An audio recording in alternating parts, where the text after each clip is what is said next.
Ela estava lá, descalça na calçada gelada, sua pequena mão estendida em direção ao homem no terno caro.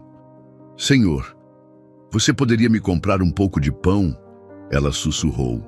O milionário olhou em seus olhos e, naquele momento, tudo mudou.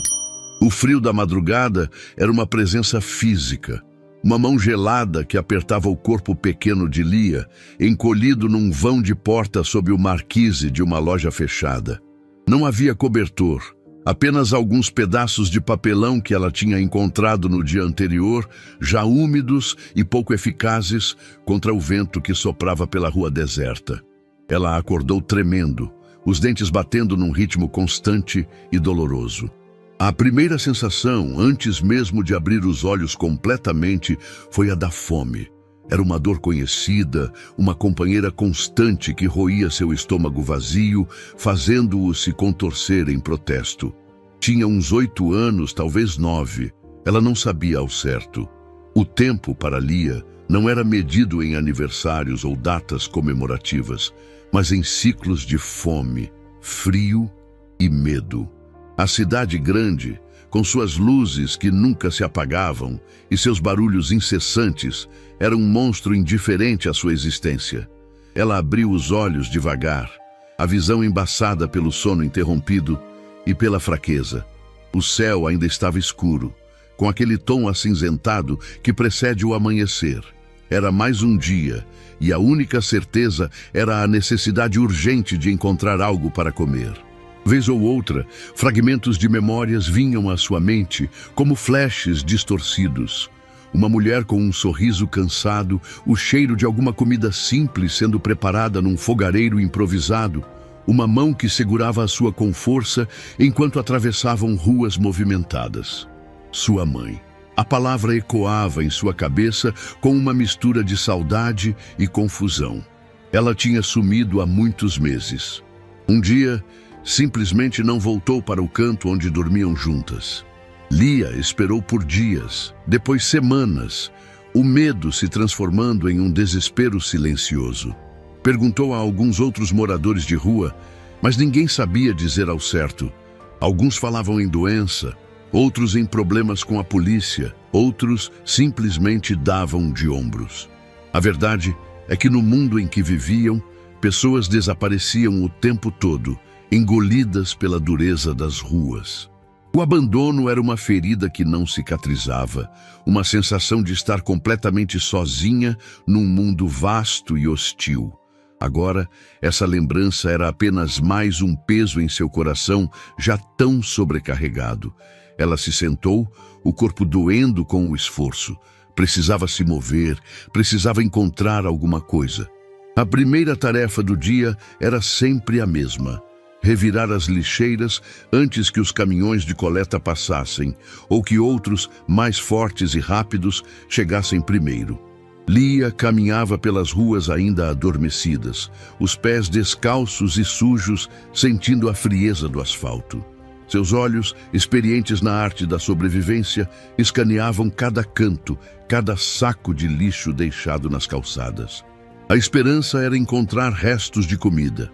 Uma fruta meio amassada, um pedaço de pão esquecido. Naquela manhã, porém, a sorte não estava do seu lado. As primeiras lixeiras que vasculhou estavam vazias ou continham apenas papéis e plásticos inúteis. O cheiro azedo a fazia recuar, mas a fome a empurrava para a frente. Em uma delas, encontrou um osso de frango já roído, sem nada que pudesse aproveitar. O desapontamento era um nó na garganta. Cada lixeira vazia aumentava o desespero. O sol começou a despontar no horizonte, tingindo o céu de laranja e rosa, um espetáculo de beleza que passava completamente despercebido por Lia, cujo único foco era a dor em seu estômago. As ruas começavam a ganhar movimento, pessoas apressadas indo para o trabalho, algumas lançando olhares de reprovação ou indiferença para a menina suja que remexia no lixo. Ela aprendeu a ignorar esses olhares, a se encolher e se tornar o mais invisível possível. Depois de quase 2 horas de busca infrutífera, a fraqueza começou a tomar conta de seu corpo de forma mais intensa. Suas pernas tremiam e uma tontura leve a fez se apoiar numa parede por um instante. Foi então que ela sentiu um cheiro forte, delicioso, de comida de verdade. Vinha de um restaurante do outro lado da rua, um lugar com vidraças limpas e mesas bem postas, onde pessoas bem vestidas tomavam café da manhã. Pão fresco, café, ovos mexidos. O aroma era uma tortura para seu estômago vazio. Ela se aproximou da calçada, os olhos fixos no interior do estabelecimento. Era como olhar para um mundo que não era dela, um universo paralelo onde a fome não existia. As pessoas lá dentro riam, conversavam, comiam com calma, alheias à menina faminta que as observava do lado de fora, separada por um vidro e por um abismo social. Aquele cheiro a atraía como um ímã, mas ao mesmo tempo a paralisava. Ela nunca teria coragem de entrar ali, sabia que seria expulsa imediatamente. Mas a fome era mais forte que o medo. A hesitação era uma batalha interna. Aproximar-se, pedir, implorar. Cada uma dessas ações exigia uma coragem que ela precisava buscar no fundo de sua alma, já tão cansada. O medo da rejeição era palpável, a vergonha de sua condição, a sujeira em suas roupas e em seu corpo. As pessoas passavam por ela, algumas desviando o olhar, outras a ignorando completamente como se ela fosse parte da paisagem urbana suja. Ela viu um homem mais velho sair de um carro de luxo e entrar no restaurante. Tinha um ar importante. Vestia um terno caro. Lia observou as pessoas que entravam e saíam. Pareciam tão distantes, tão inalcançáveis. Pedir era se expor, era admitir sua miséria. Mas a alternativa era continuar com aquela dor que a consumia por dentro. Uma dor que a deixava cada vez mais fraca. Lembrou-se das poucas vezes em que sua mãe pedira ajuda, da humilhação em seus olhos, mas também da necessidade que as impulsionava. Talvez, só talvez, alguém pudesse ajudar. Ela engoliu em seco, o coração batendo acelerado no peito. Foi quando viu um homem saindo do restaurante. Ele parecia satisfeito, conversava ao celular com um ar de quem comanda o mundo. Era alto, bem vestido, o cabelo grisalho penteado para trás. Parecia ter a idade de ser avô, mas seu rosto tinha linhas de preocupação, apesar da aparente prosperidade. Lia sentiu um impulso. Era agora ou nunca. Ela respirou fundo, juntando toda a força que lhe restava, e caminhou em direção a ele, os pés descalços arrastando-se um pouco pela calçada.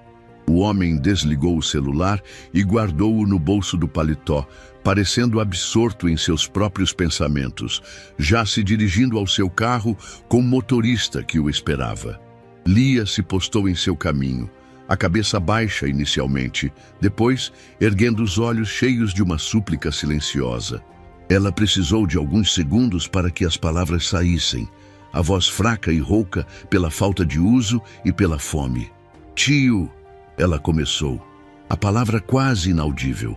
O homem parou, surpreso por ter sido interceptado, e olhou para baixo, para a figura pequena e suja à sua frente. Havia um misto de impaciência e talvez um leve incômodo em seu olhar. Lia sentiu um arrepio, mas continuou. "Tio, compra um pão para mim?" A frase saiu como um sopro, carregada de toda a miséria e necessidade que ela sentia. Seus olhos grandes e fundos fixaram-se nos dele, esperando por qualquer reação. O silêncio que se seguiu pareceu uma eternidade para Lia. Ela viu a expressão do homem mudar sutilmente, talvez um lampejo de algo que ela não soube identificar, antes que ele voltasse à sua postura apressada. O homem, Sr. Arthur, tirou a carteira do bolso interno do paletó. Seus movimentos eram rápidos, quase mecânicos. Ele não fez perguntas, não disse uma palavra de consolo ou sequer de repreensão. Apenas retirou algumas moedas, uma quantidade pequena para ele, mas que para Lia significava a possibilidade de aplacar a fome por algumas horas. Ele estendeu as moedas para ela, evitando olhar diretamente em seus olhos novamente. Lia estendeu a mão trêmula e suja, e as moedas caíram em sua palma. Eram frias. "Obrigada, tio", ela sussurrou, mas ele já estava se virando, entrando no carro que o aguardava.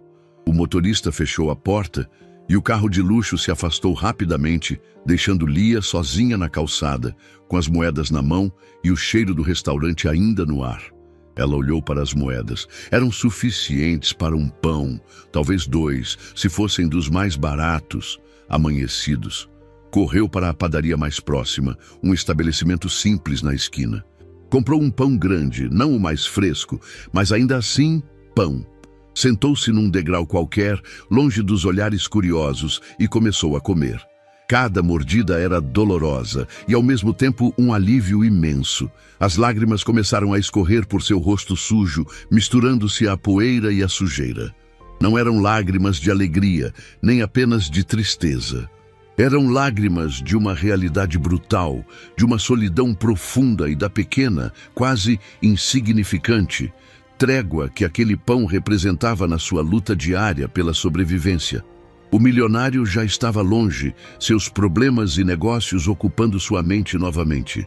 Mas a imagem fugaz daqueles olhos infantis, pedindo por algo tão básico quanto um pão, ficaria gravada em algum canto de sua memória, esperando o momento certo para emergir. Entendido.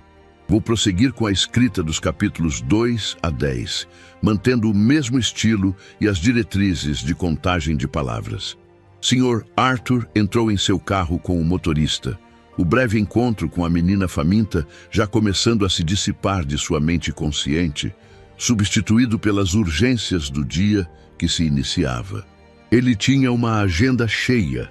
Reuniões importantes, decisões financeiras que envolviam milhões, problemas complexos que exigiam toda a sua atenção e sua renomada capacidade de resolução.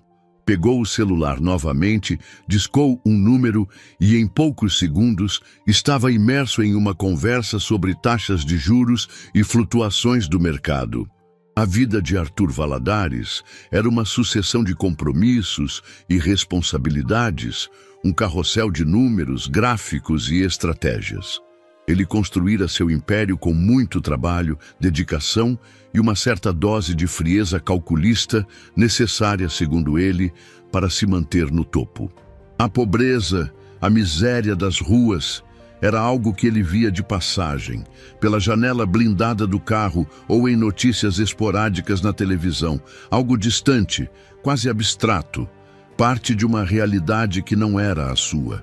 As moedas que dera à menina foram um gesto automático, quase um reflexo condicionado para se livrar de um pequeno incômodo, para limpar a consciência momentaneamente e seguir em frente.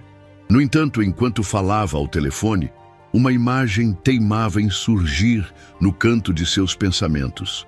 O rosto sujo, os olhos grandes e fundos daquela criança. Era um incômodo sutil, como uma pedra no sapato que ele tentava ignorar. A primeira reunião do dia foi com um grupo de investidores estrangeiros. O assunto era uma fusão bilionária e a pressão na sala era palpável. Arthur, como sempre, estava no comando, articulando seus argumentos com precisão, demonstrando confiança e conhecimento.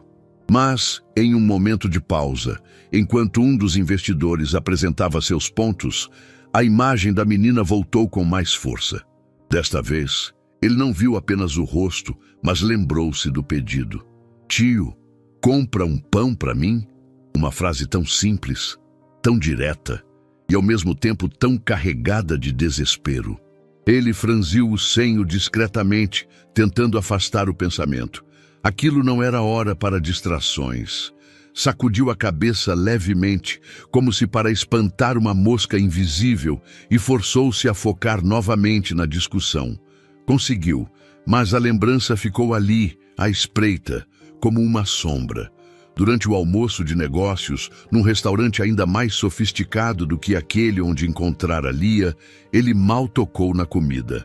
Seus colegas comentaram sobre seu aparente desânimo, mas ele desconversou, alegando apenas cansaço.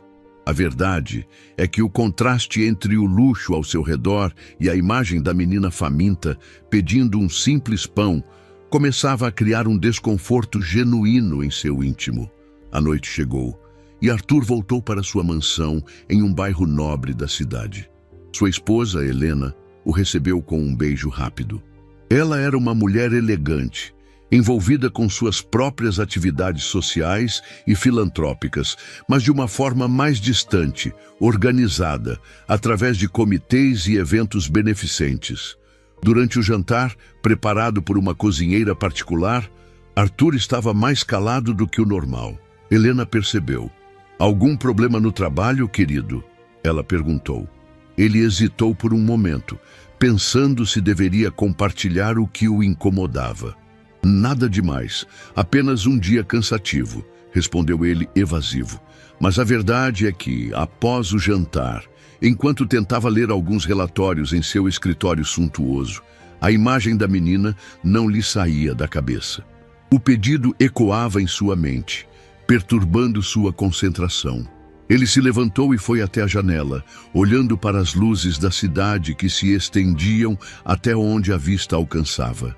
Tanta riqueza, tanto desperdício, e em algum lugar lá fora, aquela menina provavelmente ainda estava com fome.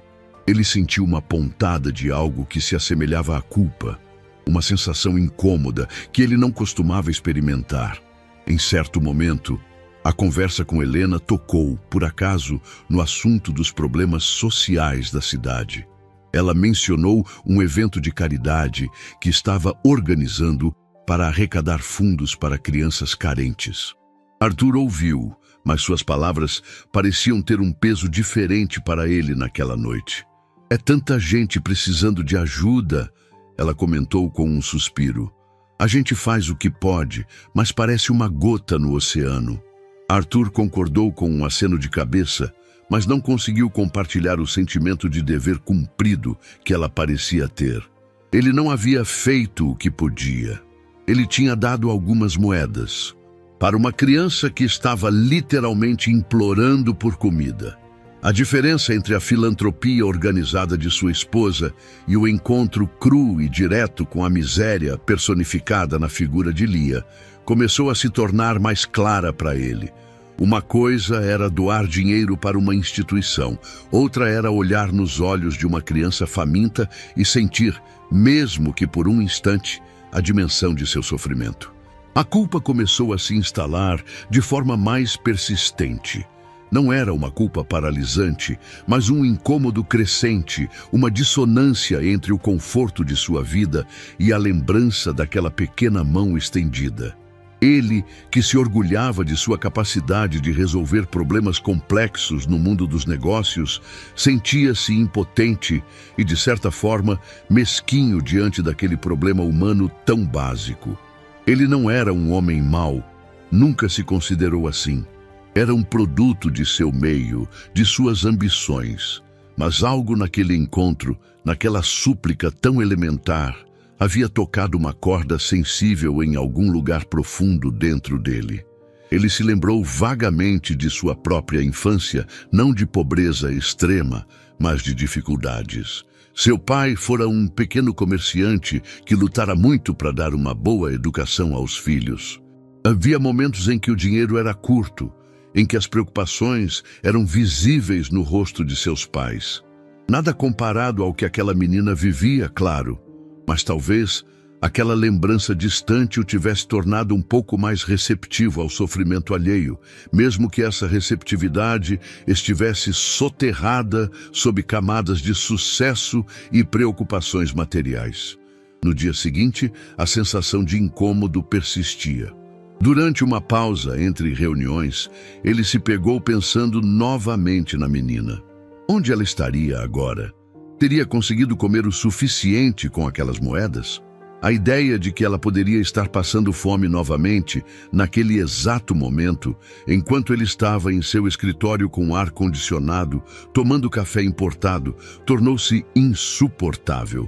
Ele tomou uma decisão.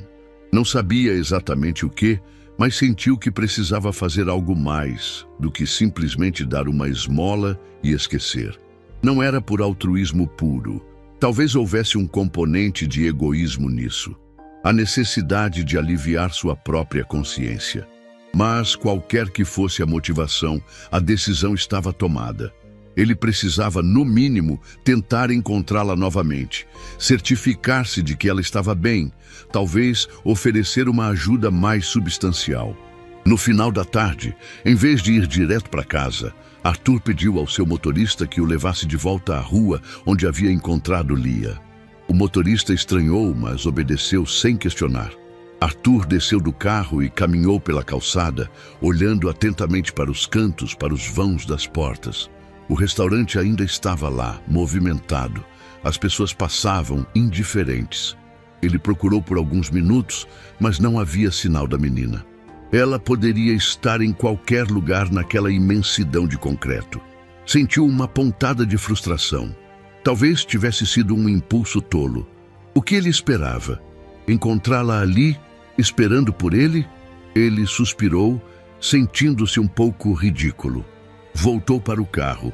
A sombra da menina, agora ainda mais presente em seus pensamentos, misturada a uma nova sensação de impotência.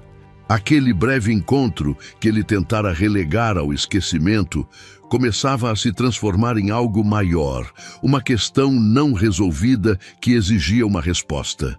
A decisão de encontrar Lia, antes um impulso, agora se solidificava na mente de Arthur como uma necessidade. No dia seguinte, ele começou a agir de forma mais metódica, embora ainda discreta. Não queria alarmar sua esposa ou seus sócios com o que poderia parecer uma obsessão repentina e inexplicável. Durante seus trajetos pela cidade, pedia ao motorista para passar por áreas mais centrais e pobres, observando atentamente os grupos de crianças de rua, os cantos onde os desabrigados costumavam se reunir. Era um mundo que ele sempre soube que existia, mas que nunca tinha realmente visto com aquela intensidade. Cada criança suja e magra que ele avistava fazia seu coração apertar, perguntando-se se poderia ser ela. A imagem dos olhos de Lia, tão cheios de uma tristeza precoce, estava gravada em sua memória, e ele a usava como um filtro para suas buscas. Era uma tarefa difícil, quase como procurar uma agulha num palheiro. A cidade era um labirinto, e as pessoas em situação de rua eram mestras em se tornarem invisíveis para sobreviver. Ele começou a fazer perguntas. A princípio, de forma hesitante, depois com mais determinação. Parava perto de outros moradores de rua, oferecendo uma pequena quantia em dinheiro ou um lanche em troca de informações. Descrevia Lia da melhor forma que podia. Uma menina pequena, uns 8 anos, cabelos escuros, olhos grandes e tristes, geralmente sozinha. Alguns o olhavam com desconfiança, pensando que ele poderia ser da polícia ou alguém com más intenções. Outros, endurecidos pela vida nas ruas, apenas pegavam o que ele oferecia e davam respostas evasivas ou simplesmente o ignoravam.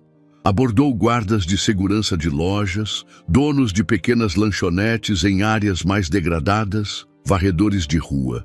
A maioria não se lembrava de ter visto uma menina com aquelas características específicas, ou então mencionavam tantas crianças em situação semelhante que era impossível identificar uma em particular.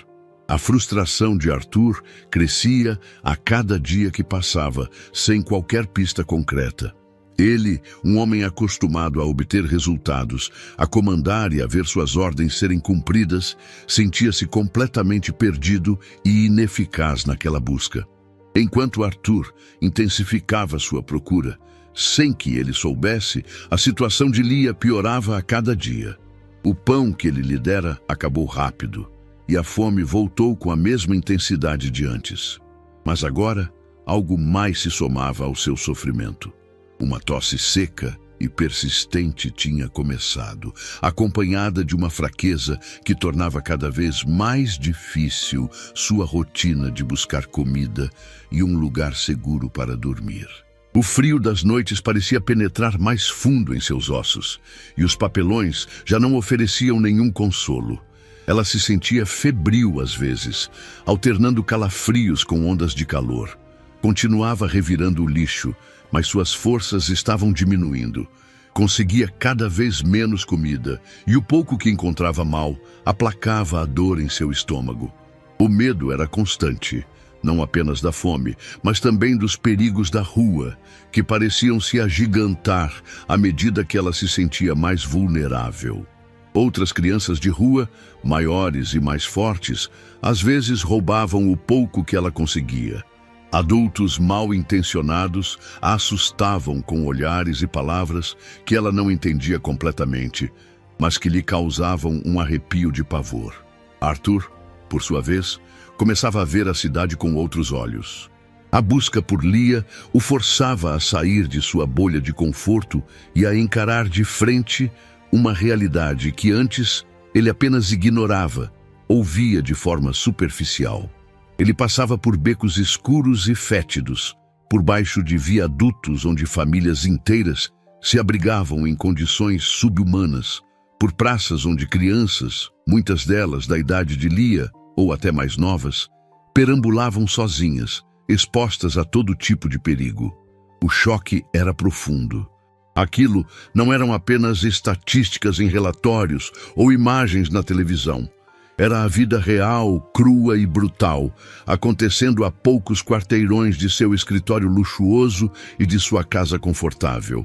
A indiferença que ele mesmo demonstrara no primeiro encontro com Lia agora lhe parecia monstruosa.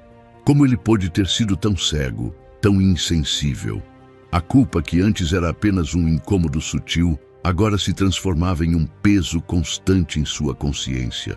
Ele não estava apenas procurando por Lia, estava, de certa forma, procurando por uma redenção para si mesmo.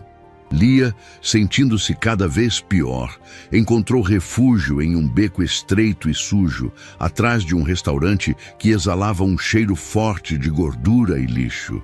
Era um lugar escuro e relativamente escondido, o que lhe dava uma falsa sensação de segurança. Sua tosse se tornara mais profunda, dolorosa, e ela cuspia uma secreção amarelada. A febre ia e vinha, deixando-a prostrada e delirante por vezes. Já não tinha forças para procurar comida.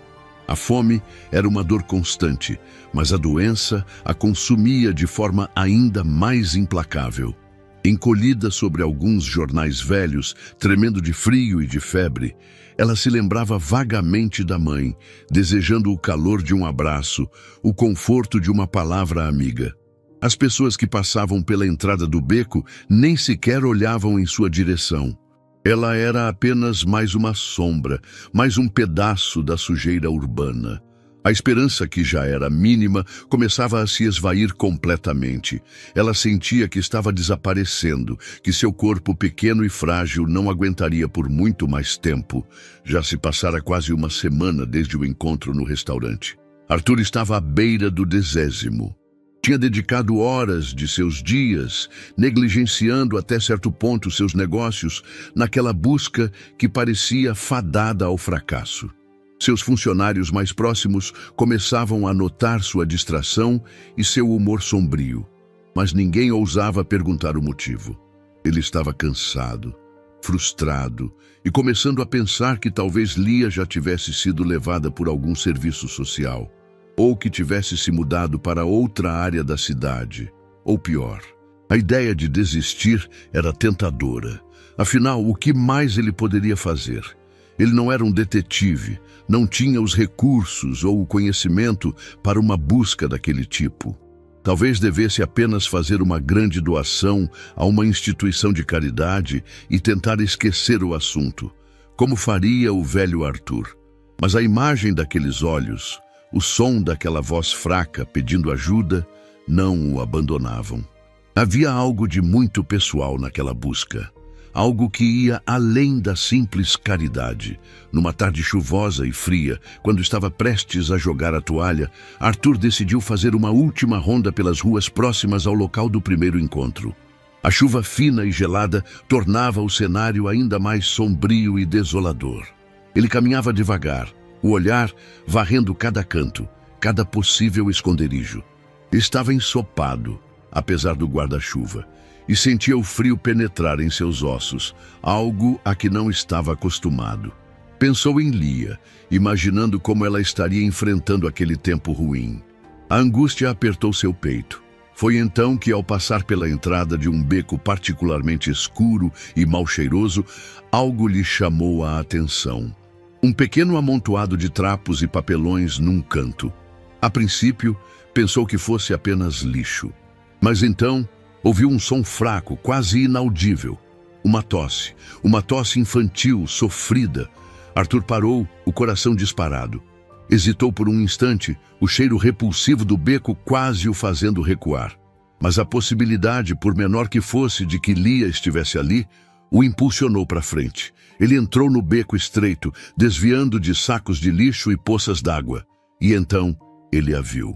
Encolhida no chão úmido, tremendo violentamente, o rosto pálido e febril, os lábios ressecados e rachados. Era Lia. Estava muito pior do que ele se lembrava.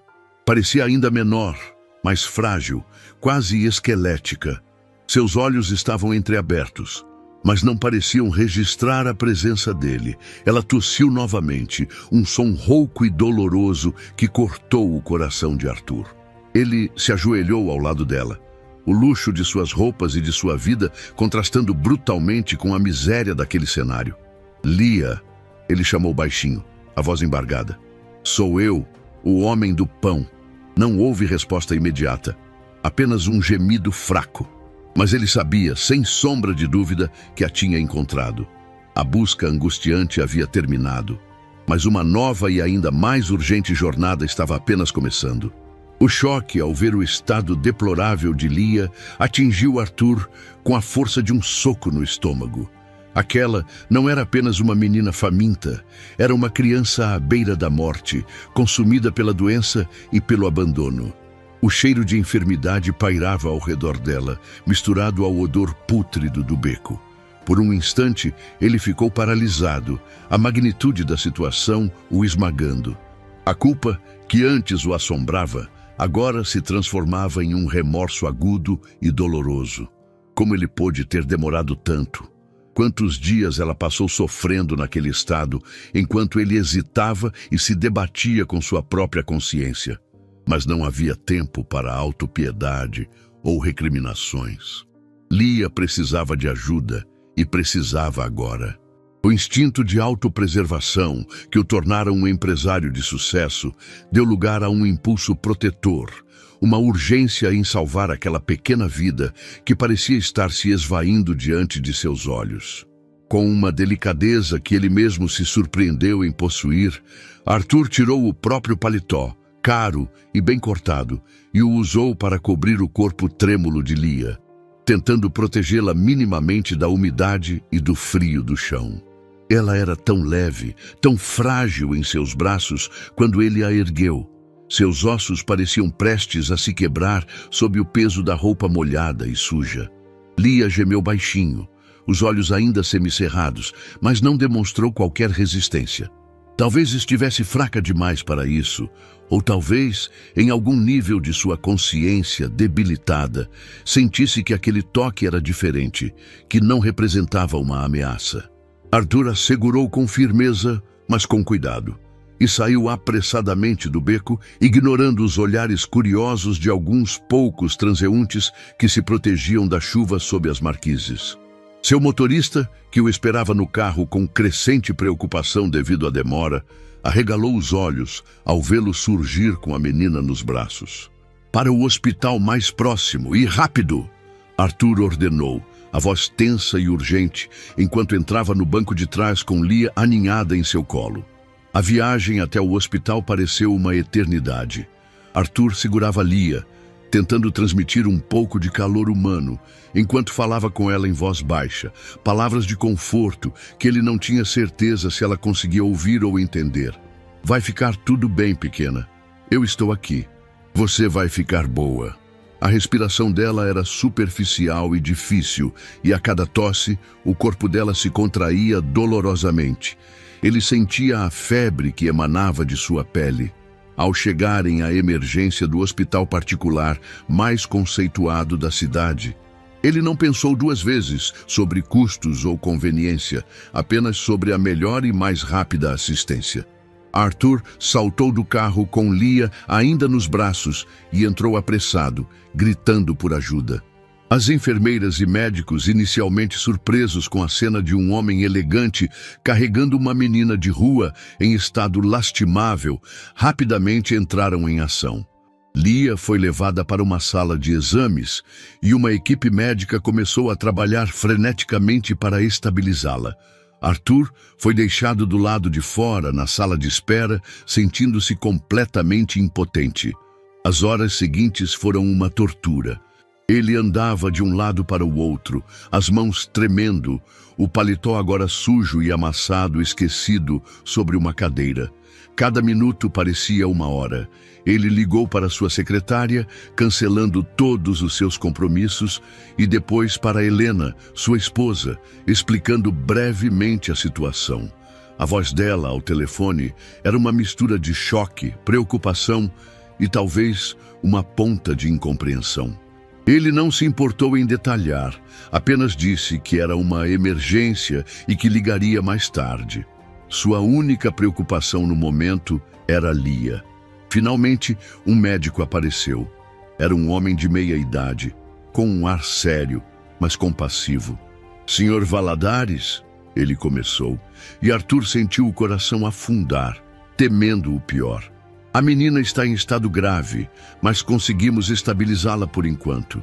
Ela está com um quadro severo de pneumonia e desnutrição aguda. Perdeu muito líquido e está extremamente debilitada.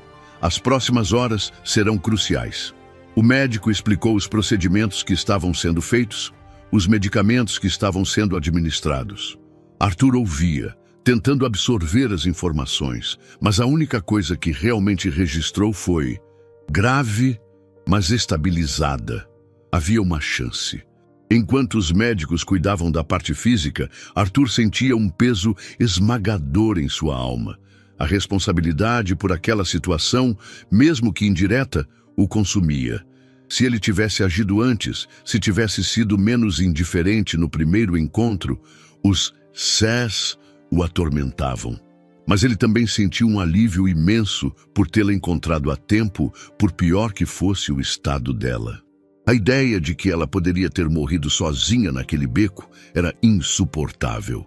Ele pediu para vê-la e, após alguma insistência, permitiram que ele entrasse no quarto da UTI pediátrica por alguns minutos. Lia estava deitada em uma cama hospitalar, cercada por aparelhos que emitiam bips rítmicos. Estava pálida, quase translúcida, mas respirava com a ajuda de um tubo de oxigênio. Seu rostinho, agora limpo pela equipe de enfermagem, parecia ainda menor e mais vulnerável. Arthur sentiu um nó na garganta. Ele se aproximou da cama e, instintivamente, tocou a mãozinha dela, que estava fria apesar da febre. Pela primeira vez em muitos anos, desde a morte de seu pai, Arthur sentiu lágrimas brotarem em seus olhos. Eram lágrimas de tristeza, de remorso, mas também de uma estranha e nova conexão com aquela pequena desconhecida. Ele decidiu passar a noite no hospital. Não conseguiria ir para casa, não conseguiria dormir, sabendo que Lia lutava pela vida ali, sozinha. Arranjaram uma poltrona desconfortável para ele em um canto da sala de espera, e ali ele ficou, cochilando esporadicamente, acordando a cada barulho, ansioso por notícias. As enfermeiras passavam e lhe davam atualizações breves. A febre cedeu um pouco. Ela está respondendo aos antibióticos. Eram pequenos sinais de esperança que o mantinham agarrado à fé. Na manhã seguinte, o médico pareceu um pouco mais otimista. Ela passou a noite relativamente estável. É uma lutadora. Arthur sentiu um alívio indescritível. Mais tarde naquele dia, permitiram que ele a visse novamente. Lia estava acordada, embora ainda muito fraca e sonolenta. Seus olhos grandes, agora menos febris, encontraram os dele. Havia medo neles e confusão, mas também uma curiosidade infantil. "Oi", Arthur disse suavemente, tentando sorrir. "Lembra de mim? O homem do pão?" Lia não respondeu, apenas o observou. Ele puxou uma cadeira para perto da cama. Você está em um hospital. Está doente, mas os médicos estão cuidando de você. Você vai ficar boa. Ela piscou lentamente. Talvez tivesse sido o toque gentil no beco, ou a voz calma agora, mas ela não parecia assustada com a presença dele. Nos dias que se seguiram, enquanto Lia começava uma lenta e difícil recuperação, Arthur passava todas as horas que podia ao lado dela. Ele conversava com ela, mesmo que ela raramente respondesse. Contava histórias inventadas, falava sobre coisas triviais, apenas para que ela ouvisse uma voz humana e soubesse que não estava sozinha. As enfermeiras começaram a se acostumar com a presença daquele homem rico e poderoso que dedicava tanto tempo a uma menina de rua. Algumas o olhavam com admiração, outras com curiosidade. Ele não se importava. Naqueles dias, no ambiente estéril e asséptico do hospital, algo fundamental estava mudando dentro de Arthur Valadares. A sombra da menina não era mais uma acusação, mas um chamado. Ele prometeu a si mesmo, enquanto observava Lia dormir, o peito subindo e descendo ritmicamente, que não a abandonaria novamente. Não importava o que acontecesse, não importava o quão complicado fosse, ele encontraria uma maneira de garantir que ela tivesse uma chance de verdade na vida. Aquela promessa feita no silêncio de um quarto de hospital selaria seus destinos de uma forma que ele ainda não conseguia prever completamente. Com Lia gradualmente se recuperando no hospital, a atenção de Arthur se voltou para uma questão igualmente premente. O que aconteceria com ela depois que recebesse alta? Ela não podia simplesmente voltar para as ruas. A ideia era impensável. Agora, mais do que nunca. Enquanto a menina ganhava um pouco mais de força a cada dia, alimentando-se com sopas e caldos nutritivos que o hospital fornecia, Arthur começou a acionar sua rede de contatos. Ele era um homem influente, com conexões em diversas áreas, incluindo o setor público e jurídico. Pediu a um de seus advogados mais confiáveis que iniciasse uma investigação discreta sobre o passado de Lia, tentando descobrir se ela tinha algum parente vivo, algum registro de sua família. A única informação que tinham era o primeiro nome dela, Lia, e uma vaga lembrança dela sobre uma mãe que havia desaparecido. Não era muito, mas era um começo. Assistentes sociais foram contatados, tanto os do próprio hospital quanto os de órgãos governamentais. Eles começaram a cruzar informações, a buscar em bancos de dados de pessoas desaparecidas e de crianças em situação de vulnerabilidade. O processo era lento e burocrático, mas Arthur usou sua influência para acelerar as coisas sempre que possível, ligando para pessoas em posições de chefia, explicando a urgência da situação. Ele não queria que Lia, ao sair do hospital, fosse simplesmente encaminhada para um abrigo superlotado e impessoal, onde correria o risco de se perder novamente no sistema. Ele sentia uma responsabilidade pessoal por ela, uma responsabilidade que ia muito além do simples ato de tê-la resgatado do beco.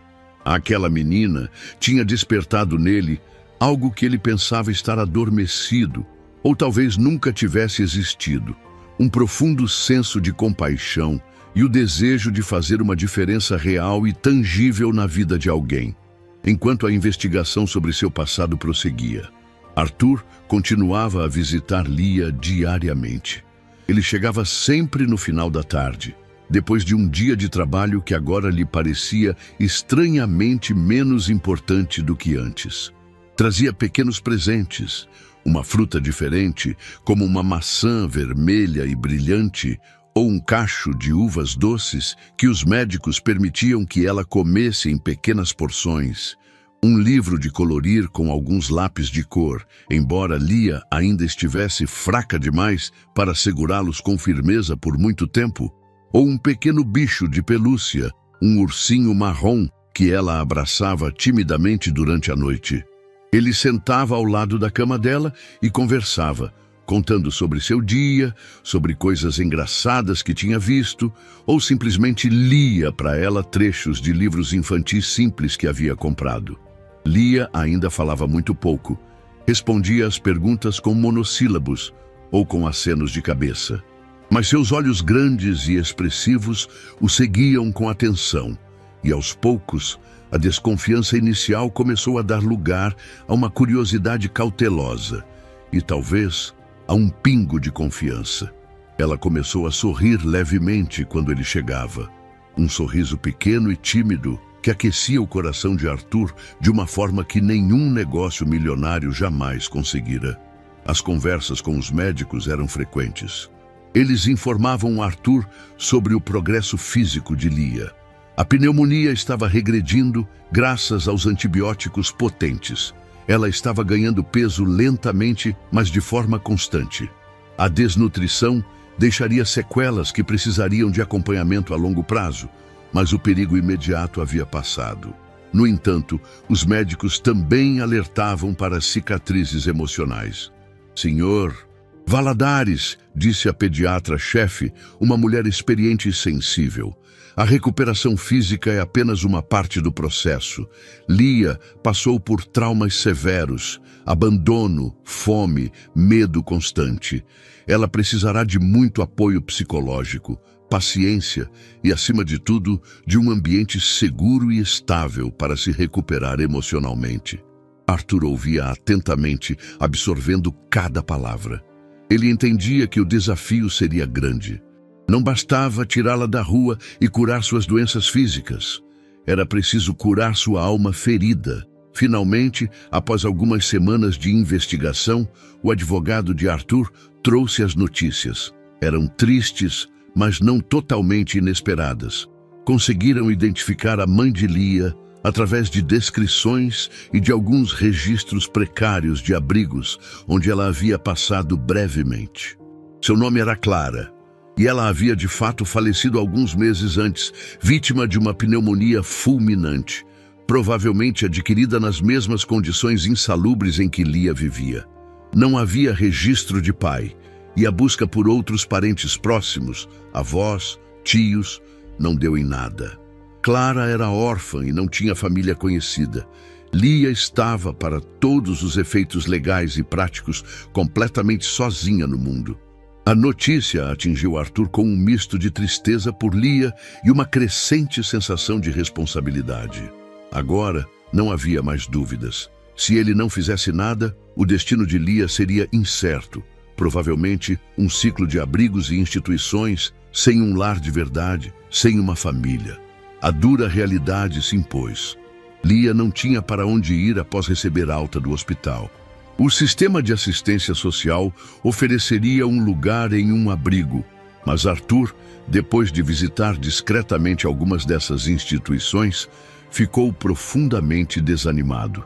Eram lugares geralmente limpos e organizados, mas superlotados, com poucos recursos humanos para dar atenção individualizada a cada criança. As crianças pareciam perdidas, institucionalizadas. Ele não conseguia imaginar Lia tão frágil e assustada naquele ambiente. A ideia de simplesmente entregá-la ao sistema e seguir com sua vida lhe causava um aperto no peito. Ele se apegara àquela menina. O sorriso tímido dela, o jeito como seus olhos brilhavam quando ele lhe contava uma história, a maneira como ela segurava o ursinho de pelúcia com força durante o sono.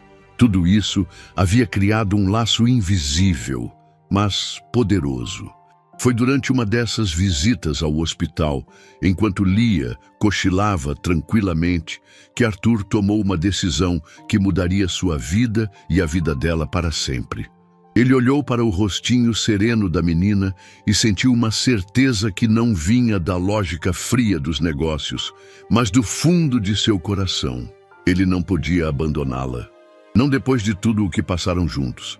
Não depois de ter visto a profundidade de seu sofrimento e a força de sua vontade de viver.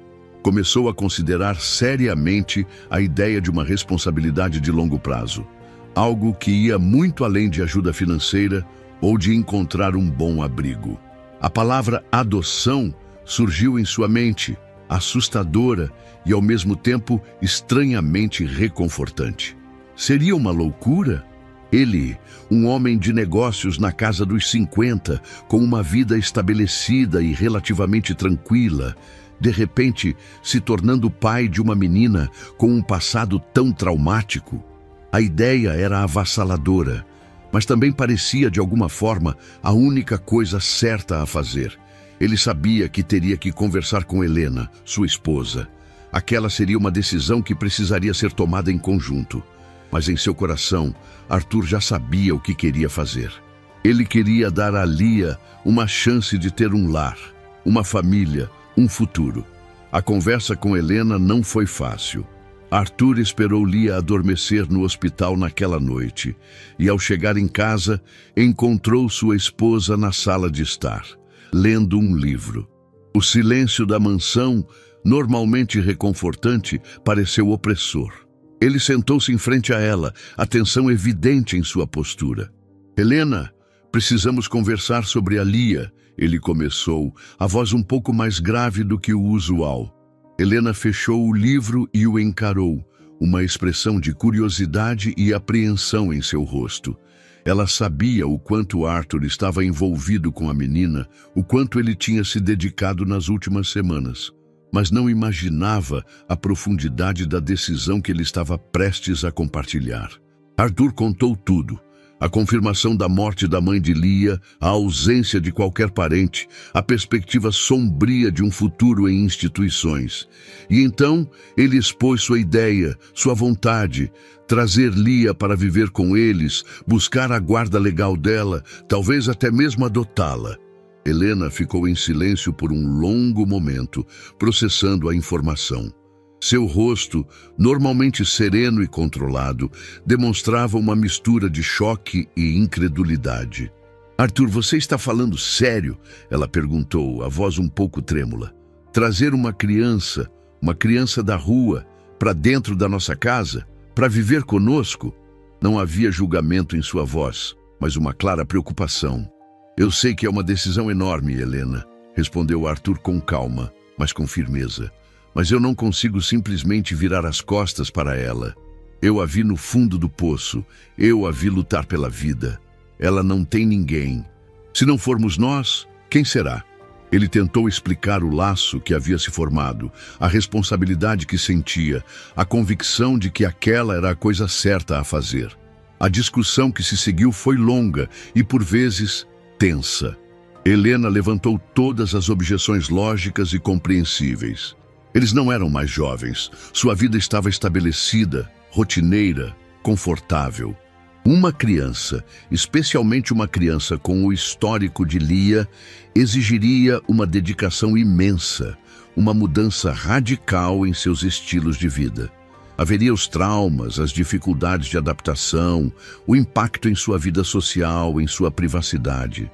"Arthur, nós nunca planejamos ter filhos", ela lembrou, com uma ponta de tristeza na voz, referindo-se a uma decisão mútua que haviam tomado muitos anos antes, focados em suas carreiras e em seu relacionamento. "Isso é algo completamente diferente. Não é como fazer uma doação generosa para um orfanato. É trazer um ser humano com necessidades complexas para o centro de nossas vidas." Arthur entendia as preocupações dela. Eram válidas. Ele mesmo as tivera. Mas a imagem de Lia, pequena e vulnerável, sobrepujava qualquer argumento racional contra a ideia. Nos dias seguintes, o assunto dominou as conversas do casal. Arthur, para mostrar que estava considerando todas as opções, visitou um dos melhores abrigos infantis da cidade, recomendado por um de seus contatos na assistência social. O lugar era limpo, bem cuidado, com profissionais dedicados. Mas, ao observar as crianças, muitas delas com olhares perdidos e uma tristeza resignada, ele sentiu um aperto no coração. Imaginou Lia ali, uma entre tantas, recebendo cuidados básicos, mas sem o calor de um lar, sem a atenção individualizada de que tanto precisava para curar suas feridas emocionais. A visita ao abrigo, em vez de tranquilizá-lo, apenas reforçou sua convicção de que precisava fazer mais. Ele compartilhou suas impressões com Helena, tentando transmitir a ela a sensação de desamparo que aquelas crianças lhe causaram. Enquanto isso, Arthur continuava a passar cada vez mais tempo com Lia no hospital. À medida que ela se fortalecia fisicamente, sua personalidade começava a emergir timidamente. Ela ainda era muito quieta e reservada, mas Arthur percebia lampejos de inteligência em seus olhos, uma curiosidade sobre o mundo ao seu redor. Um dia, ele levou um bloco de papel e alguns lápis de cor, e Lia, com alguma hesitação, começou a desenhar.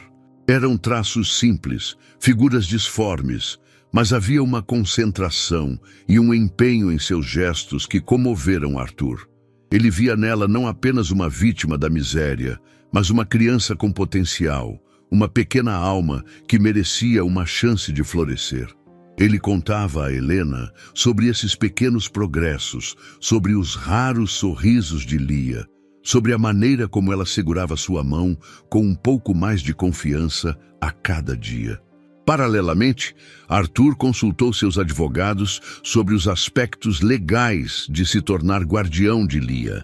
O processo seria complexo, envolveria avaliações sociais e psicológicas, mas era factível, especialmente considerando a ausência de parentes e a clara situação de abandono.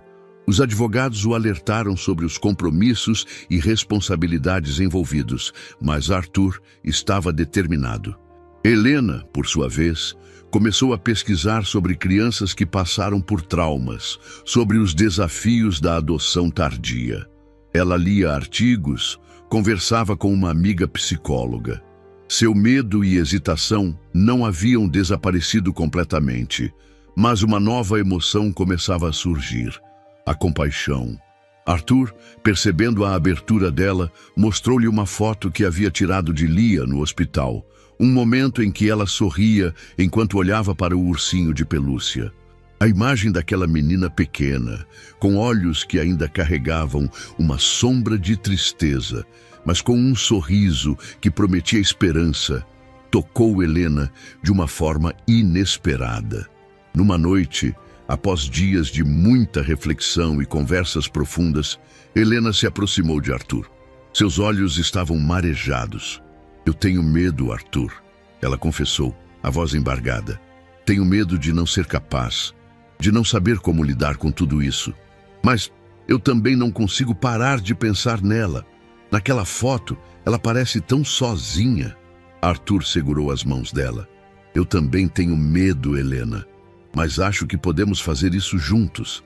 Eu não quero olhar para trás daqui a alguns anos e me arrepender de não ter tentado."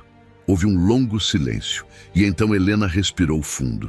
"Tudo bem", ela disse, com uma voz mais firme. "Vamos fazer isso. Vamos tentar dar um lar para Lia." As palavras dela foram como um bálsamo para Arthur. A decisão estava tomada. Juntos, eles enfrentariam o que viesse pela frente. A jornada seria longa e cheia de desafios, mas pela primeira vez em muito tempo, Arthur sentiu uma paz interior que nenhum sucesso nos negócios jamais lhe proporcionara. Eles iriam buscar a guarda de Lia. Eles iriam tentar construir uma família, de uma forma que nunca haviam imaginado. O dia em que Lia recebeu alta do hospital foi um misto de emoções para todos. Para Lia, havia o medo do desconhecido, a ansiedade de deixar o único ambiente seguro que conhecera nas últimas semanas. Para Arthur e Helena, havia a expectativa, o nervosismo e uma enorme sensação de responsabilidade. Helena tinha preparado um quarto para Lia na mansão.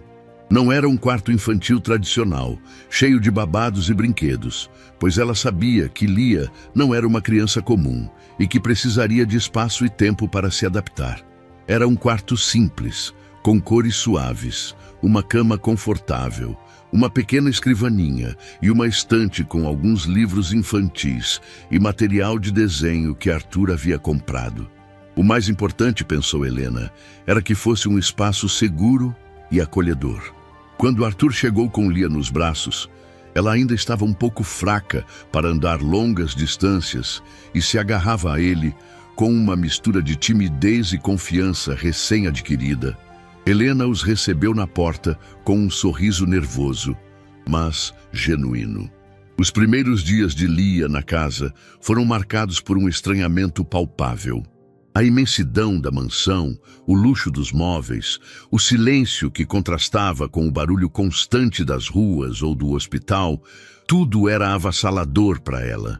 Lia se movia pela casa com cautela, quase na ponta dos pés, como se tivesse medo de quebrar alguma coisa ou de incomodar. Ela passava a maior parte do tempo em seu novo quarto, sentada na cama, abraçada ao ursinho de pelúcia que Arthur lhe dera. Os pesadelos, que haviam diminuído um pouco no hospital, voltaram com força. Ela acordava gritando no meio da noite, revivendo os horrores da rua, a fome, o frio, o medo.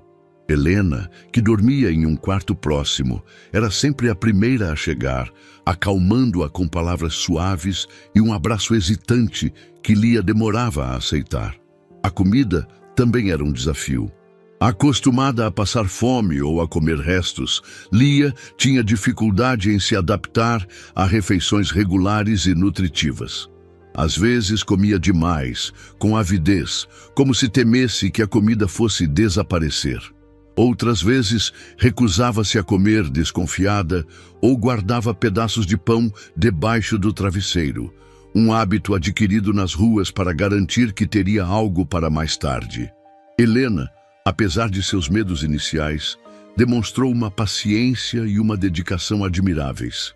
Ela entendia, instintivamente, e também pelas leituras que fizera, que Lia precisava de tempo e de muito amor para superar seus traumas. Ela não forçava a menina a nada. Deixava comida disponível, conversava com ela em tom suave, mesmo que Lia raramente respondesse.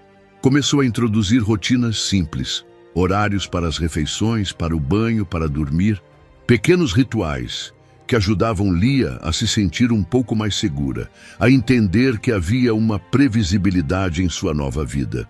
Arthur, por sua vez, tentava equilibrar suas responsabilidades no trabalho com a necessidade de estar presente para Lia. Ele chegava mais cedo em casa, dedicava tempo para brincar com ela de forma tranquila, lendo histórias ou simplesmente sentando-se ao seu lado enquanto ela desenhava.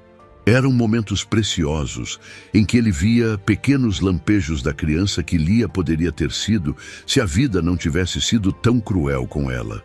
Os progressos eram lentos, quase imperceptíveis no dia a dia, mas aconteciam. Um dia, Lia, em vez de apenas aceitar o abraço de Helena durante um pesadelo, retribuiu o gesto, apertando-a com força. Foi um momento de profunda emoção para Helena, que sentiu as lágrimas virem aos olhos. Em outra ocasião, durante o jantar, Lia, que normalmente comia em silêncio de cabeça baixa, fez uma pergunta sobre a comida, um sinal de que começava a se sentir um pouco mais à vontade. O primeiro sorriso genuíno de Lia para Helena aconteceu quando esta lhe mostrou como cuidar de uma pequena planta que colocaram no quarto da menina. Foi um sorriso tímido, rápido, mas que iluminou o rosto de Lia e encheu o coração de Helena de esperança. Arthur também teve seus momentos de alegria. Um dia, ao chegar do trabalho, Lia correu em sua direção, ainda de forma hesitante, mas correu. E lhe mostrou um desenho que tinha feito. Uma casa, um sol e 3 bonequinhos de palito de mãos dadas. Ele entendeu a mensagem e sentiu um orgulho imenso. Paralelamente à adaptação em casa, Arthur e Helena iniciaram o acompanhamento psicológico para Lia, como os médicos haviam recomendado. As sessões com a terapeuta infantil eram difíceis no começo. Lia mal falava, permanecia encolhida em sua cadeira. Mas a psicóloga, uma profissional experiente e sensível, soube ganhar sua confiança aos poucos, usando brincadeiras, desenhos e jogos para ajudá-la a expressar seus medos e angústias. Arthur e Helena também participavam de algumas sessões, aprendendo estratégias para lidar com os comportamentos de Lia, entendendo melhor as raízes de seus traumas e como poderiam ajudá-la a construir resiliência. Eles aprenderam sobre a importância da paciência, da consistência e, acima de tudo, do amor incondicional. Uma noite, algumas semanas depois de Lia ter chegado à casa, Arthur passou pelo quarto dela e a viu dormindo tranquilamente, o rosto sereno, o ursinho de pelúcia ao seu lado. Não houve pesadelos naquela noite. Ele ficou ali, parado na porta, observando-a por um longo tempo. Lembrou-se da menina faminta e doente que encontrara no beco e comparou-a com a criança que agora dormia em segurança em sua casa. A transformação era visível, não apenas física, mas também em seu semblante, que começava a perder a sombra constante de medo e tristeza. Naquele momento, Arthur sentiu uma profunda gratidão. Sabia que o caminho ainda seria longo e cheio de desafios. As cicatrizes de Lia não desapareceriam da noite para o dia. Mas ali, naquele quarto silencioso, ele viu a promessa de um futuro. Um futuro que ele e Helena estavam ajudando a construir, um passo de cada vez, com amor, paciência e a convicção de que estavam fazendo a coisa certa. Aquele era apenas o começo, mas era um começo cheio de esperança. Com o passar dos meses, a rotina na casa de Arthur e Helena começou a se assentar, e Lia, aos poucos, foi se soltando. O próximo grande passo era a escola. Arthur e Helena sabiam que a socialização e a educação formal seriam cruciais para o desenvolvimento dela, mas também tinham receio de como Lia reagiria a um ambiente novo e cheio de crianças que não conheciam sua história. Escolheram uma escola particular pequena, com uma proposta pedagógica que valorizava o acolhimento e o desenvolvimento individual de cada aluno. Tiveram longas conversas com a direção e com os professores, explicando a situação de Lia de forma discreta, pedindo apoio e compreensão. Os primeiros dias na escola foram difíceis. Lia se agarrava à mão de Helena na hora de entrar, chorava baixinho, sentia-se intimidada pelas outras crianças e pela estrutura formal das aulas. Ela estava muito atrasada em relação aos colegas de sua idade, pois nunca frequentara uma escola antes. Aprender a ler e a escrever, as operações matemáticas básicas, tudo era um desafio enorme. Mas Arthur e Helena não desistiram. Todas as noites, sentavam-se com Lia para ajudá-la com as tarefas escolares. Arthur, com sua mente analítica, tentava explicar a matemática de forma lúdica. Helena, com sua paciência e habilidade para contar histórias, tornava a leitura mais atraente. Eles celebravam cada pequena conquista. A primeira palavra que Lia conseguiu ler sozinha, a primeira conta de adição que resolveu corretamente, o primeiro desenho elogiado pela professora. Eram vitórias pequenas, mas significativas, que mostravam a Lia que ela era capaz, que o aprendizado podia ser prazeroso. Aos poucos, com o apoio constante em casa e a dedicação dos professores, Lia começou a se sentir mais confiante na escola. Fez uma ou duas amigas, meninas curiosas e gentis, que não se importavam com o fato de Lia ser mais quieta ou de ter dificuldades iniciais. Esses pequenos laços de amizade foram fundamentais para que ela começasse a se sentir parte de um grupo, a se sentir normal. Em casa, os laços afetivos entre Lia, Arthur e Helena se fortaleciam a cada dia. As noites de pesadelo foram se tornando menos frequentes. Lia já não guardava comida escondida. Começou a participar mais das conversas durante as refeições, a expressar suas opiniões, ainda que timidamente. Arthur e Helena descobriram o prazer de pequenas coisas que nunca haviam valorizado antes. Assistir a um desenho animado com Lia no sofá, com ela aninhada entre eles, fazer um piquenique simples no jardim nos finais de semana ou simplesmente ouvir as histórias cada vez mais articuladas que Lia contava sobre seu dia na escola. Helena começou a ensinar Lia a cozinhar coisas simples, como bolos e biscoitos. Eram momentos de cumplicidade e diversão na cozinha que enchiam a casa com cheiros deliciosos e risadas. Arthur, por sua vez, descobriu que adorava ler para Lia antes de dormir, inventando vozes diferentes para os personagens e vendo os olhos dela brilharem de encantamento.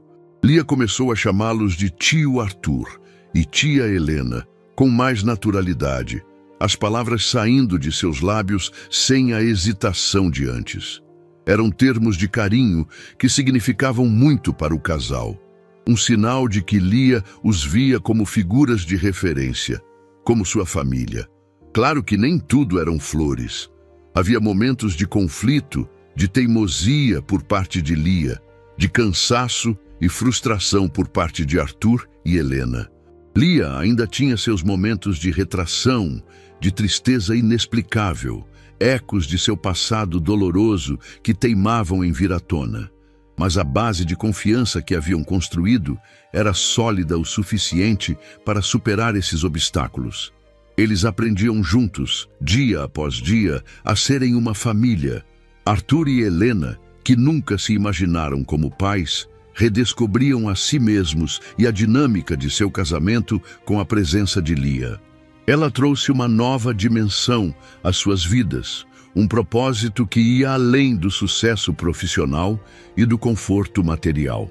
Um dos momentos mais marcantes desse período foi o primeiro aniversário de Lia com eles. Eles não sabiam a data exata de seu nascimento, então escolheram um dia simbólico, o dia em que ela chegou à casa deles. Helena preparou um pequeno bolo e Arthur comprou alguns presentes simples, mas significativos. Mais livros, um jogo educativo, uma caixa de lápis de cor profissional, já que Lia demonstrava um talento especial para o desenho. Convidaram as poucas amigas da escola de Lia e seus pais. Foi uma festa pequena, íntima, mas cheia de significado. Quando cantaram parabéns, Lia olhou para Arthur e Helena com os olhos brilhando, um sorriso rasgado no rosto. Naquele momento, ela não era a menina mendiga, a órfã abandonada. Era apenas uma criança feliz, cercada de pessoas que a amavam. Pela primeira vez em sua vida, Lia se sentiu verdadeiramente parte de algo, parte de uma família. Mais tarde, naquela noite, antes de dormir, Lia abraçou Arthur com força e sussurrou em seu ouvido: "Obrigada, tio Arthur, por tudo." E depois fez o mesmo com Helena. As palavras simples, carregadas de uma sinceridade infantil, foram o maior presente que eles poderiam ter recebido. À medida que Lia se sentia mais segura e amada, ela começou a se abrir um pouco mais sobre seu passado, sobre suas lembranças da mãe, sobre os medos e as dificuldades que enfrentara nas ruas. Eram conversas difíceis, dolorosas, tanto para ela quanto para Arthur e Helena, que ouviam com o coração apertado. Mas eram conversas necessárias, parte do processo de cura. A terapeuta os orientava sobre como abordar esses assuntos com sensibilidade, permitindo que Lia expressasse seus sentimentos sem se sentir julgada ou pressionada. Aprender a confiar não foi fácil para Lia, depois de tantas decepções e abandonos. Mas o amor constante, a paciência e a segurança que Arthur e Helena lhe proporcionavam estavam lentamente derrubando as barreiras que ela havia construído ao redor de seu coração. E ao aprender a confiar, Lia também estava aprendendo a amar, a se permitir ser amada e a retribuir esse amor com a pureza e a intensidade de uma criança que finalmente encontrou seu lugar no mundo. Os anos que se seguiram foram de crescimento e consolidação para a nova família. Lia floresceu sob os cuidados de Arthur e Helena, transformando-se em uma pré-adolescente inteligente, curiosa e cada vez mais segura de si. No entanto, as cicatrizes de seu passado, embora menos visíveis, ainda estavam presentes. Havia momentos em que uma palavra descuidada, uma situação inesperada ou até mesmo um cheiro específico podiam desencadear memórias dolorosas, trazendo de volta sombras de insegurança e medo. Eram ecos do abandono, da fome, da invisibilidade que ela experimentara por tanto tempo. Nesses momentos, Lia se retraía, ficava mais calada, e Arthur e Helena aprendiam a reconhecer esses sinais, oferecendo apoio, compreensão e um espaço seguro para que ela processasse suas emoções. A terapia continuava a ser uma ferramenta importante, ajudando Lia a desenvolver mecanismos para lidar com esses gatilhos e a entender que seus sentimentos eram válidos e que ela não estava mais sozinha.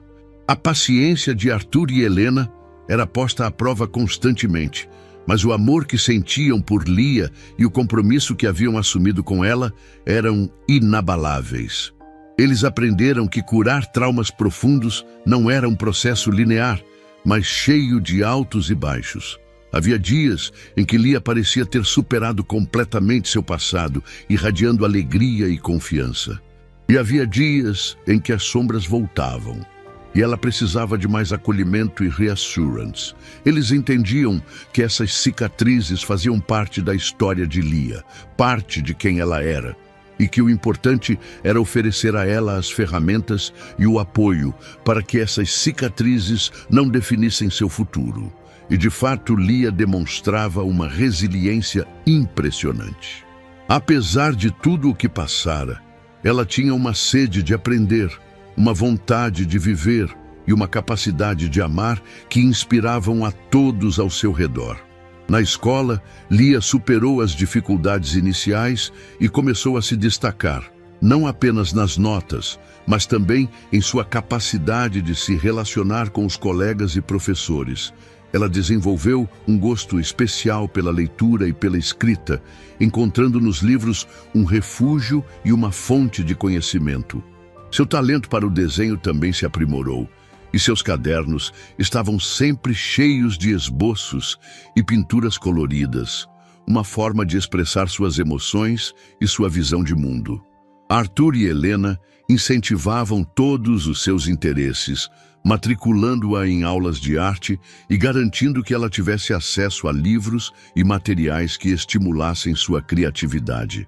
Ver Lia descobrir e desenvolver seus talentos era uma fonte de imensa alegria para eles. A família, no entanto, não vivia em uma bolha. Eles enfrentaram, por vezes, o preconceito velado ou a curiosidade mórbida de alguns conhecidos e até mesmo de parentes distantes que não entendiam completamente a decisão de Arthur e Helena de acolher Lia. Havia olhares de soslaio em eventos sociais, perguntas indiscretas sobre o passado da menina, comentários que, embora não fossem diretamente hostis, revelavam uma falta de sensibilidade e compreensão. Arthur, com sua postura firme, e Helena, com sua elegância discreta, aprenderam a lidar com essas situações, protegendo Lia e deixando claro que ela era parte integrante e amada de sua família.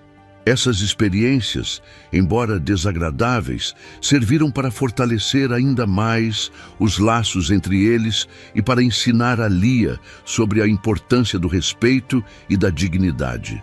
Para Arthur, a presença de Lia em sua vida representou uma transformação profunda em sua visão de mundo.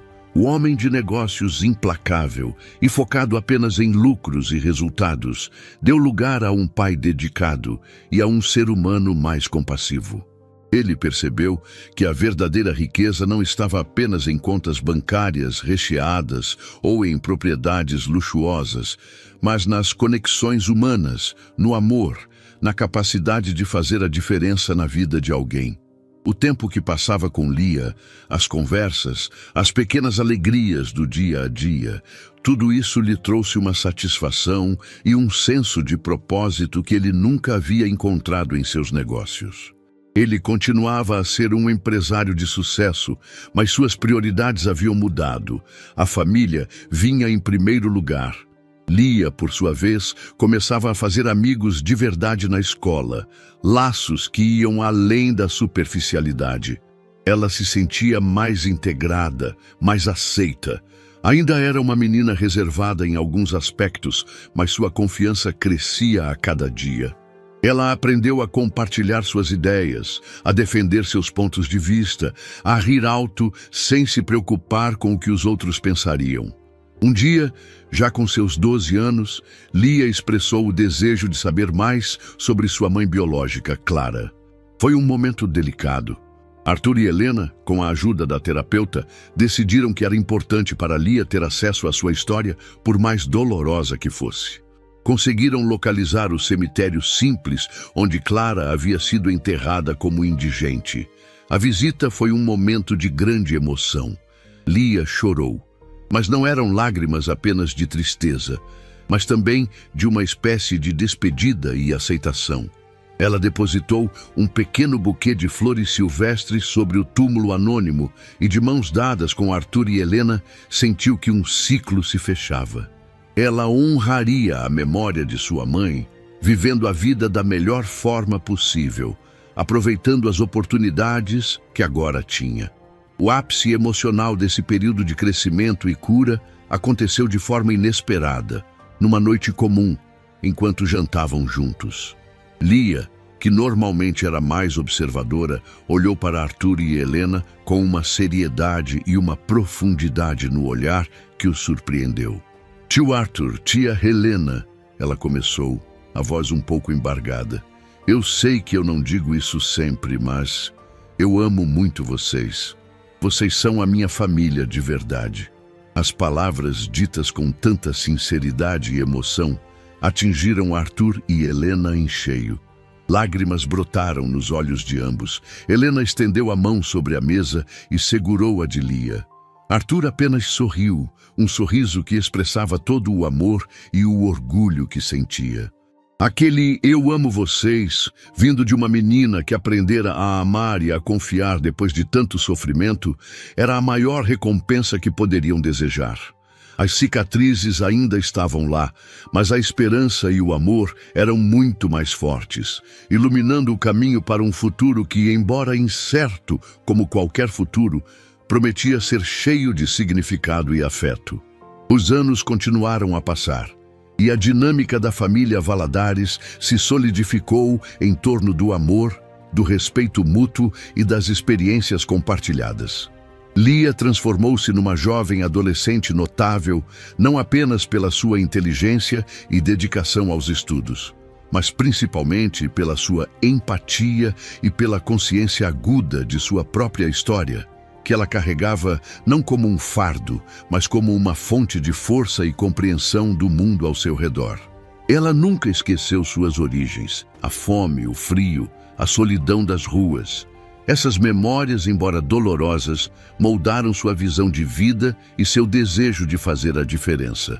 Arthur e Helena observavam seu crescimento com um misto de orgulho, admiração e uma ponta daquela melancolia suave que todos os pais sentem ao verem seus filhos se prepararem para alçar voo. A menina frágil e assustada, que haviam resgatado de um beco, transformara-se em uma jovem cheia de potencial, com sonhos e aspirações que eles se empenhavam em apoiar incondicionalmente. Nos estudos, Lia era exemplar. Sua sede de conhecimento, talvez aguçada pelos anos em que lhe fora negado o acesso à educação, impulsionava-a a devorar livros, a participar ativamente das aulas e a buscar sempre aprender mais. Ela desenvolveu um interesse particular por ciências sociais e por questões relacionadas à justiça e à igualdade. Começou a sonhar com um futuro onde pudesse usar suas experiências e seu conhecimento para ajudar outras crianças que passavam por situações semelhantes às que ela enfrentara. A ideia de trabalhar com assistência social, ou talvez com direito focado na infância e juventude, começou a tomar forma em sua mente. Arthur e Helena ouviam seus planos com atenção, incentivando-a a explorar suas paixões e a buscar um caminho que lhe trouxesse realização pessoal e profissional. Eles sabiam que, qualquer que fosse a escolha de Lia, ela a faria com o coração e com a determinação que se tornaram suas marcas registradas. Olhando para Lia, agora uma moça alta e esguia, com os mesmos olhos grandes e expressivos que o haviam cativado no primeiro encontro, mas agora brilhando com inteligência e esperança em vez de desespero, Arthur sentia uma emoção profunda e complexa. O orgulho paternal era imenso, mas havia também uma gratidão imensa por aquela menina ter entrado em sua vida. Lia não apenas tivera sua vida transformada por ele e Helena, ela também os transformara profundamente. Ensinara-lhes o verdadeiro significado da compaixão, da generosidade e do amor incondicional. Mostrara-lhes que a felicidade pode ser encontrada nas coisas mais simples e que o maior legado que se pode deixar não é medido em bens materiais, mas no impacto positivo que se tem na vida de outras pessoas. Helena compartilhava desses sentimentos. E maternidade, que ela nunca planejara, revelou-se a experiência mais gratificante e transformadora de sua vida. O laço que construíra com Lia era forte e profundo, baseado em confiança, cumplicidade e um amor que superava qualquer diferença de origem ou de sangue. Um dia, quando Lia já estava no final da adolescência, prestes a ingressar na universidade, ela pediu a Arthur que a acompanhasse em uma visita. Queria revisitar alguns dos lugares que marcaram seu passado nas ruas. Não por masoquismo, mas como uma forma de fechar um ciclo, de olhar para trás com a perspectiva de quem sobreviveu e floresceu. Arthur hesitou um pouco, preocupado que isso pudesse reabrir feridas, mas Lia insistiu, dizendo que precisava fazer aquilo. Juntos, caminharam pelas ruas onde ela um dia mendigara por comida. Passaram em frente ao restaurante caro, onde ocorrera o primeiro e fatídico encontro. E até mesmo se aproximaram do beco, onde ele a encontrara doente e abandonada. O beco ainda era sujo e mal cheiroso, mas para Lia, agora, ele não evocava apenas medo e sofrimento, mas também a lembrança do resgate, do início de sua nova vida. Olhar para aqueles lugares com Arthur ao seu lado, sabendo que tinha um lar seguro e uma família amorosa para onde voltar, deu a ela uma sensação de força e de profunda gratidão. "Obrigada, tio Arthur", ela disse, segurando a mão dele com firmeza. "Obrigada por não ter desistido de mim." Arthur apenas a abraçou, as palavras presas na garganta pela emoção. Aquele simples pedido de pão, feito por uma menina faminta e desesperada, havia sido, de fato, o ponto de virada em múltiplas vidas. Mudara o destino de Lia, oferecendo-lhe uma chance de escapar do ciclo de pobreza e abandono. Mudara Arthur, despertando nele uma humanidade que ele mesmo desconhecia possuir e dando um novo significado à sua existência. Mudara Helena, revelando nela uma capacidade de amar e de se doar que a surpreendeu e a enriqueceu. A história deles era a prova de que um pequeno gesto de compaixão, mesmo que inicialmente hesitante, pode ter consequências extraordinárias e reverberar de formas inesperadas. Lia seguiu seu sonho. Ingressou na faculdade de Direito, focando seus estudos nos direitos da criança e do adolescente. Sua determinação era inspiradora. Ela queria ser a voz daqueles que não podiam falar por si mesmos, queria lutar para que outras crianças não tivessem que passar pelo que ela passou. Arthur e Helena a apoiavam em cada passo, orgulhosos da mulher forte, inteligente e compassiva em que ela se transformara. Eles sabiam que ela faria a diferença no mundo, assim como fizera na vida deles. A gratidão entre os três era um sentimento constante, um laço invisível e indestrutível que os unia. Não eram uma família convencional, formada por laços de sangue, mas eram uma família de verdade, construída sobre o alicerce do amor, da escolha e da superação. O passado de Lia não podia ser apagado, suas cicatrizes ainda estavam lá, como lembretes silenciosos de sua jornada. Mas essas cicatrizes não a definiam mais.